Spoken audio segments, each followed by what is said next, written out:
Hello friends, आज हम बात करेंगे एरिथ्रोसाइट्स की। एरिथ्रोसाइट्स जो होते हैं इसको हम आरबीसी भी बोलते हैं, आरबीसी भी बोलते हैं। इसका जो मेन फंक्शन है, आरबीसी का जो मेन फंक्शन है वो है टू ट्रांसपोर्ट ऑक्सीजन। ये ऑक्सीजन को ट्रांसपोर्ट करता है, लेकिन ऑक्सीजन को ये ट्रांसपोर्ट करता है, ये इसका एक यूनिक फीचर है। आरबीसी के स्ट्रक्चर में कुछ ऐसी खास प्रॉपर्टीज है जिसके कारण ये अपने आप में एकदम यूनिक है for the transport of oxygen. जैसे इसके स्ट्रक्चर की बात करते हैं तो सबसे पहले हम जैसे structural characteristic contribute to the gas transport. इसके कुछ स्ट्रक्चरल कैरेक्टर्स है जो कि गैस ट्रांसपोर्ट के लिए बहुत ही ज़्यादा यूजफुल है। जैसे सबसे पहले इसका बायकॉन्केव शेप। बायकॉन्केव शेप मतलब क्या होता है कि जैसे ये आरबीसी का स्ट्रक्चर जो है ये इस टाइप से होता है, मतलब डीप एक कर्व होता है, कर्वेचर होता है ये सेंटर पार्ट में। इसके लिए ये जो है ये कॉन्केव हुआ और ये दोनों साइड से कॉन्केव है, इसलिए इसको बोलते हैं बायकॉन्केव शेप। ओके, और तो बायकॉन्केव शेप का बेनिफिट क्या है कि ये जो है ह्यूज सरफेस एरिया प्रोवाइड करता है ना। सरफेस एरिया ज़्यादा होने की वजह से ऑक्सीजन लोडिंग जो है वो ज़्यादा हो पाती। तो इसका एक स्ट्रक्चरल फीचर हो गया कि बायकॉन्केव शेप होने की वजह से सरफेस एरिया ज़्यादा है। सेकंड थिंग, इसमें मोर देन 90% ऑफ हीमोग्लोबिन होता है, ठीक है। और इसमें खास बात है कि इसमें ना तो माइटोकॉन्ड्रिया होता है, माइटोकॉन्ड्रिया नहीं होने की वजह से इसका जो एटीपी प्रोडक्शन है वो एनारोबिक है, मतलब ऑक्सीजन की रिक्वायरमेंट नहीं होती है। तो ये जो भी ऑक्सीजन कैरी करता है, जो भी ऑक्सीजन ट्रांसपोर्ट करता है, उसको ये कंज्यूम नहीं करता। सबसे बड़ी खास बात है ये इसकी कि जिसको ये ट्रांसपोर्ट करता है उसको बिल्कुल भी कंज्यूम नहीं करता है, इसीलिए ये one of the best candidate है फॉर द ट्रांसपोर्टिंग ऑक्सीजन। तो ये एक सुपर एग्जाम्पल है for the structure and function, मतलब जिस टाइप का इसका फंक्शन है उसके अकॉर्डिंग इसका स्ट्रक्चर है। इसका बायकॉन्केव शेप है, इसमें मैक्सिमम अमाउंट में हीमोग्लोबिन है और साथ में ये जो ऑक्सीजन कैरी करता है उस ऑक्सीजन को कंज्यूम भी नहीं करता है, ठीक है। फिर इसके बाद अब इसका स्ट्रक्चर देखते हैं। तो जैसे ये साइड व्यू है, साइड व्यू में इसका देखिए थिकनेस जो है 2.5 माइक्रोमीटर है और ये इसका टॉप व्यू है, यहाँ पर इसका 7.5 माइक्रोमीटर है। ये इसका शेप एंड साइज हो गया। फिर उसके बाद एरिथ्रोसाइट फंक्शन, इसके फंक्शन क्या क्या है आरबीसी के फंक्शन। तो RBC dedicated for to respiratory gas transport. Respiratory gas transport, respiratory में आपका ऑक्सीजन भी आ जाएगा और CO2 भी आ जाएगा, मतलब ये दोनों को ट्रांसपोर्ट करने में डेडिकेटेड होता है। साथ में हीमोग्लोबिन जो होता है, जो कि मेन स्ट्रक्चर है, जो कि ऑक्सीजन के साथ में बाइंड होता है, तो ये रिवर्सिबल बाइंड होता है। रिवर्सिबल बाइंड होता है इसका मतलब ये बाइंड भी होता है और रिलीज भी, इसकी वजह से ऑक्सीजन जो है वो लॉस नहीं होता।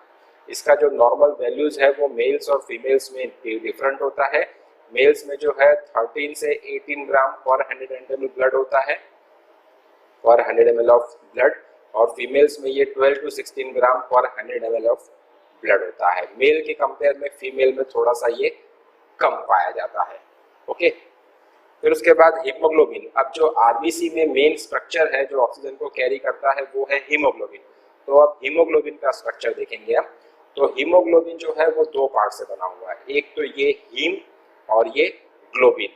हीम और ग्लोबिन, तो दोनों को हम डिफरेंट तरीके से समझेंगे कि ग्लोबिन, ग्लोबिन मतलब क्या होता है। ग्लोबिन यानी होता है एक protein part. Okay, protein part. तो globin is composed of 4 polypeptide chains, 4 polypeptide chain से बना हुआ होता है।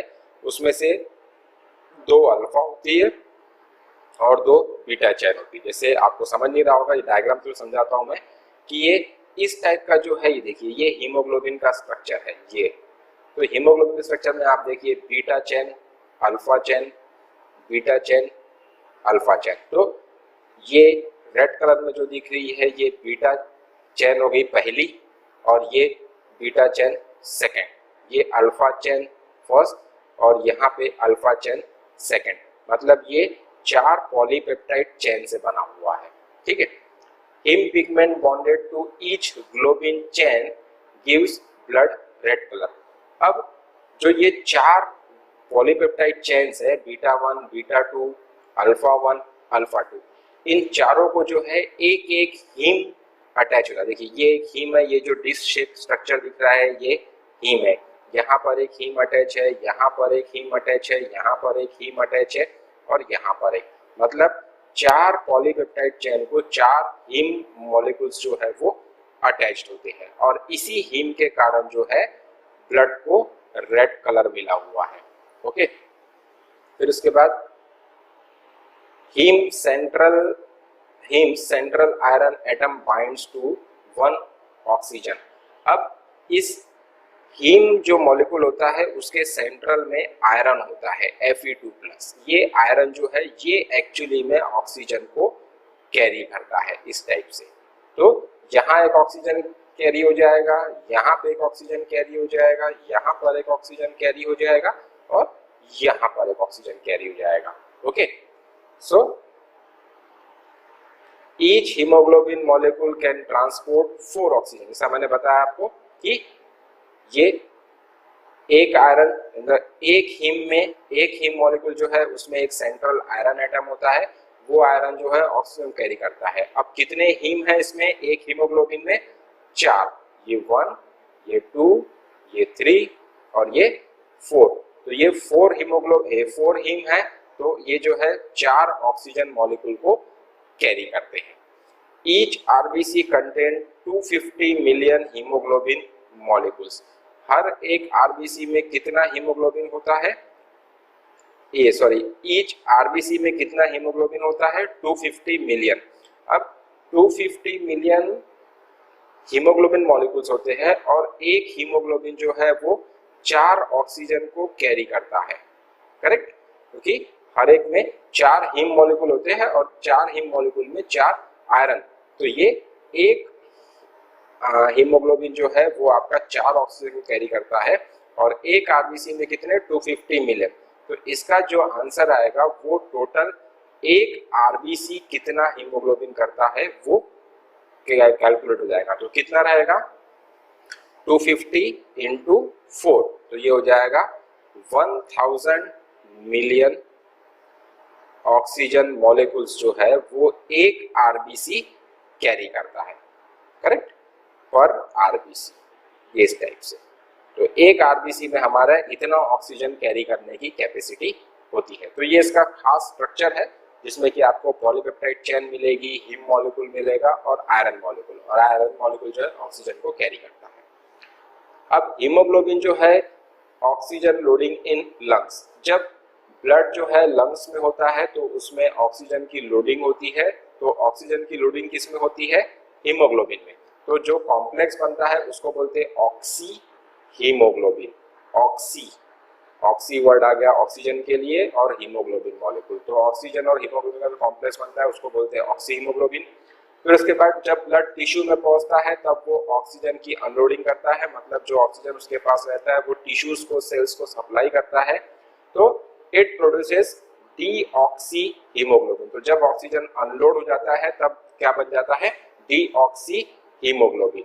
फिर उसके बाद टिश्यू में ही जो है जब ऑक्सीजन की अनलोडिंग हो जाती है उसके बाद कार्बन डाइऑक्साइड की लोडिंग होती है, जो carbon dioxide expiration through body में से बाहर निकलता है। तो कार्बन डाइऑक्साइड लोडिंग होती है, तो जो कॉम्प्लेक्स बनता है उसको बोलते हैं कार्बामिनो हीमोग्लोबिन। मतलब ये कार्बन में मतलब CO2 और ये हीमोग्लोबिन, तो जो कॉम्प्लेक्स बनेगा उसको हम क्या बोलेंगे, कार्बामिनो हीमोग्लोबिन। लेकिन ये कहाँ पर बनता है, ये बनता है आपका टिश्यूज में, ठीक है। Okay, thank you.